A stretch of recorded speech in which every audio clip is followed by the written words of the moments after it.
Hello, and welcome to this edition of Berkshire Senior TV, a presentation of Elder Services of Berkshire County. I'm Bob Dean. I'm your host for today's show. Our guest today is Senator Ben Downing. Welcome, Ben. Thanks for having me, Bob. Glad you could join us. Good to be here as always. Well, we're glad that you're here, and we've got a lot of things to talk about. We want to talk about the state budget. We want to talk about redistricting based on the 2010 census. But before we do that, let's talk a little bit about your district. You have 48 cities and towns? Yeah, 48 cities and towns, all 32 in Berkshire County, and then 16 in the hill towns of Franklin and Hampshire County. And that covers 3 different counties? It does. So I have 3 sheriffs to work with, 2 district attorneys, 3 registers of probate. So yeah, it's a lot to keep track of. It's a great district. I love spending time in the cities in Pittsfield and North Adams, in the smaller towns throughout the whole area. There are a lot of issues that are different in different parts of the district, and a lot that unite the district. So yeah, it's a great opportunity and a great honor.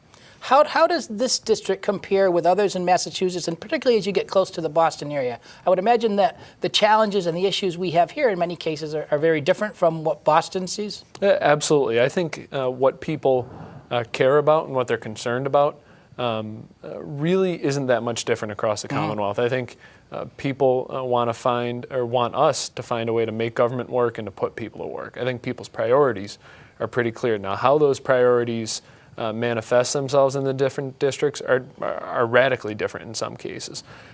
So my colleague Jack Hart represents South Boston and part of Dorchester and part of Roxbury. That's it. It is a very compact district, one in which he can use public transit to get absolutely everywhere and to get to the State House. He doesn't even have to maintain a district office. I not only have to maintain a district office, but I do coffee and conversation in my small towns to try and get out and meet with my constituents as much as possible, because my district in some parts of it is over 3 hours away from the state capitol. And as I like to remind my colleagues, it would be quicker for me to drive to Albany, to the New York state capitol, to Hartford and the Connecticut state capitol, or even Providence and the Rhode Island state capitol. And so there are issues where we are similar, issues around basic funding for our cities and towns, education, funding for elder services and our senior citizens, a concern about trying to find ways to put people to work, especially those who have been out of work for extended periods. But say something like access to high-speed internet, or the fact that many of my communities don't have very good cell coverage, are things that some of my colleagues can't even fathom. Right. And they have sets of issues that I could never fathom either. Right. What's the challenge of making your voice, of making the Berkshire and the Western Mass voice heard when we're, in a way, in such a minority population-wise compared to the eastern part of the state? I think the challenge is it's a mathematical challenge, right, more than anything else. For anything to pass the Senate, it needs the support of at least 21 members, and in the House, it needs the support of 81 members, those being just the slimmest majority that you can count on.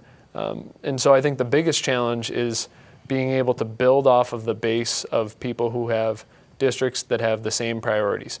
So for instance, myself, Stan Rosenberg, who represents a big chunk of the Pioneer Valley, Steve Brewer, the chair of Ways and Means, who represents a broad swath of western and central Massachusetts, sort of on the borders of Worcester County, along with Hamden, Hampshire, and Franklin. We work together a great deal. That's only 3 of us, and we represent a big part of western Massachusetts. And so we try and find issues that are important to all of us. And then, for instance, around regional schools, we're going to work with the reps and the senators from the Cape and the southeastern part of the state who have a lot of regional school districts. On agricultural issues, we'll probably work with them as well.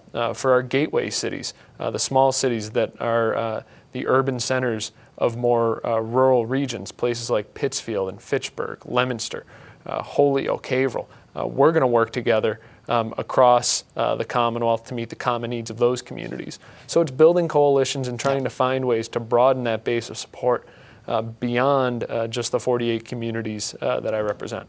So it sounds like so much of it's about relationships. Yeah, it absolutely is. It is. You had mentioned earlier, Ben, seniors.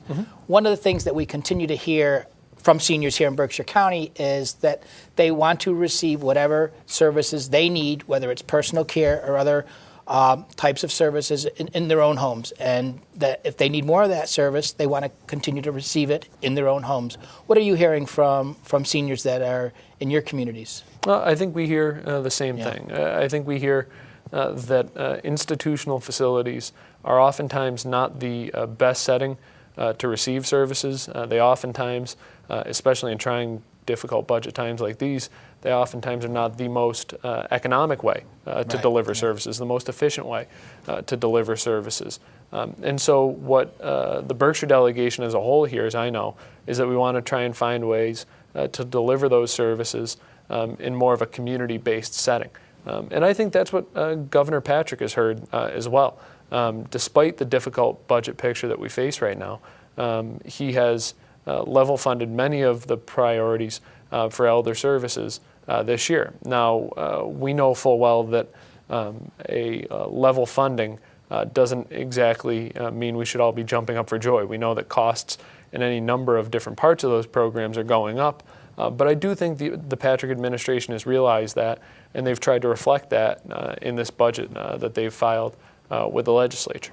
I know certainly two items that are of a concern to seniors are the fact that while many items were level funded, the basic state home care program was cut by almost $5 million, and certainly there's a concern regarding the adult day health program and whether or not that will be cut in the months ahead. What are you hearing? What are you seeing regarding the state budget? The governor put his proposed budget forward in early January. It's currently in the House.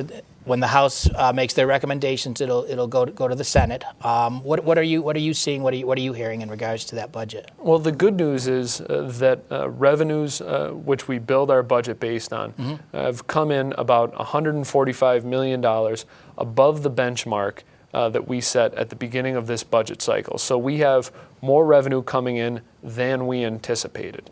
Now, we are going through, as members of the Ways and Means Committee, both in the Senate and in the House, we are going through not only the governor's budget submission, but also the testimony that we took on the 12 statewide hearings that we held. So Representative Speranzo and I chaired a hearing here in Pittsfield at Berkshire Community College on the budgets for our environmental agencies and for the Department of Transportation. A Health and Human Services hearing was held in the northwestern part of the state. And so we were taking all of the testimony from that, and we were starting to try and cipher through all that and then make our own recommendations. The House will make a recommendation in mid-April, and they will debate that recommendation on the floor of the House at the end of the month. We in the Senate will do the same in May with a mid-May release date for our budget and a debate at the end of May. And I know that funding for elder services, senior services are a priority, not only for the Berkshire and Western Mass delegation, but really for all of my colleagues. I think there is a recognition that, especially in difficult times like these, we should not be balancing the budget on the back of those who need the services that we provide as state government the most. And I think that we will look at the governor's proposal and recommendation for both the basic home care program and enhanced home care. We'll look at it for protective services, for the nutrition program, for our councils on aging.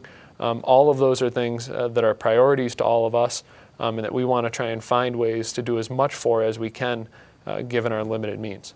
And that's certainly good news to hear and very encouraging. We have heard over the last few years that this was going to be the tough one.